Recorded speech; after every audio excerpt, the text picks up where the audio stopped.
তো এখন আইকিসিটি থেকে একটা পেশেন্টকে লোড করে আমি যাচ্ছি, লোকাল একটা টিপ আছে, চলো পেশেন্ট পার্টি বাড়িতে যেয়ে দেখা হবে, কেন যাওয়ার সময় ভিড়ও হবে না। তো এরপর চলে এলাম পেশেন্ট পার্টি বাড়িতে। আর ফাঁকা রাস্তা দেখতে পাচ্ছ, কাঁচা রাস্তা, তার মধ্যে পেশেন্টকে ছেড়ে এখন বার হচ্ছি। তো এই এরিয়াটাতে নতুন বাড়ি হয়েছে, তাই রাস্তা নেই। তো কাঁচা রাস্তার মধ্যে ছোট ছোট টার্নিংয়ের মধ্যে গাড়িটা ঢুকাতে হয়েছে, অনেক অসুবিধা হলো। তো ছোট রাস্তা বলে অসুবিধা বেশি হলো, তো পেশেন্টেরও অসুবিধা হচ্ছিলো রাস্তাটা খারাপ জন্যে। তো চলো, কিছু করার নেই, আমাদেরকে এইরকম অনেক সম্মুখীন হতে হয়। তো অনেকই আছে, অনেক জায়গাতে কাঁচা রাস্তা গাড়ি নিয়ে যেতে হয়। তো দেখতে পাচ্ছ ছোটো টার্নিং, এই টার্নিংয়ের মধ্যে গাড়িটা ঢোকাতে হয়েছিল। তো এখন মেন রোডে উঠি, তারপর তোমাদের সাথে দেখা হচ্ছে। আর এতটা বাজে রাস্তা, মানে মাটির রাস্তাটা ঠিক নেই বলে গাড়ি এত জার্নিং হচ্ছিলো এইখানটাতে। দেখতে পাচ্ছ কত আপ ডাউন আছে রোডটা। আর রাত্রের বেলায় বলে একটু অসুবিধাটা বেশি হলো। তো চলো, এখানে আবার ডান দিকে পাঁচিল, বাঁ দিকে পোল, সেম রাস্তা আছে। তো এই গলিটা থেকে বেরিয়ে আবার বাঁ হাতে নিতে হবে আমাকে মেন রোড ধরার জন্যে। তো দেখতে পাচ্ছ এত ছোট ছোট টার্নিং।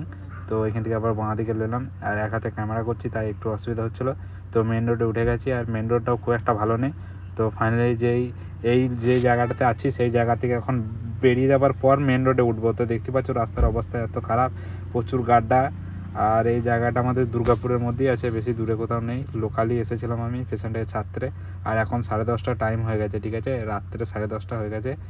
আর এত রাতে রোড পুরো ক্লিয়ার। তো এই জায়গাটা কোন জায়গা তোমরা কমেন্টে জানাও, মানে কে কে এই জায়গাটা চিনো, এটা কমেন্টে জানাবে। এটা দুর্গাপুরের মধ্যে কোন জায়গা সেটা তোমাদের কমেন্টে বলতে হবে। তো চলো, এই টার্নিংটা পার করে এখন দেখতেই পাচ্ছ ওভারব্রিজের নিচে যাচ্ছি। তাই এই ওভারব্রিজটা কোথায় আছে সেটা তোমরা যদি জেনে থাকো তো কমেন্টে জানাবে। তো চলো, ফাইনালি আমি মেন রোড উঠবো, তারপর তোমাদের আবার দেখাচ্ছি কোথা থেকে কোথায় কীভাবে না এলাম। তো এই জায়গাটাও খারাপ ছিল, এক সাইড গাড়ি পেরোয়, এক সাইড পেরোয় না। তো ফাইনালি আমি মেন রোড চলে এসেছি, আর এই গান্ধী মোড় থেকে আমি বাঁ দিকে নিয়ে নেবো। আমাদের টাউনশিপ রোড পুরো ক্লিয়ার আছে, আগে যেমন খারাপ থাকতো এরকম খারাপ নেই। রোড পুরো কাজ হয়ে গেছে, মানে বর্ষার জন্য কাজ হচ্ছিলো না, বর্ষা পেরিয়ে ফুল কমপ্লিট। তো রোড পুরো ফাঁকা। আর এত রাত্রে বুঝতে পারছো রোড পুরো ঠিক আছে। এই যে চণ্ডীদাসে রোডের কাজ চলছে, দেখতে পাচ্ছ চণ্ডীদাস মার্কেটের ডান সাইডে মেশিনে করে কাটছে।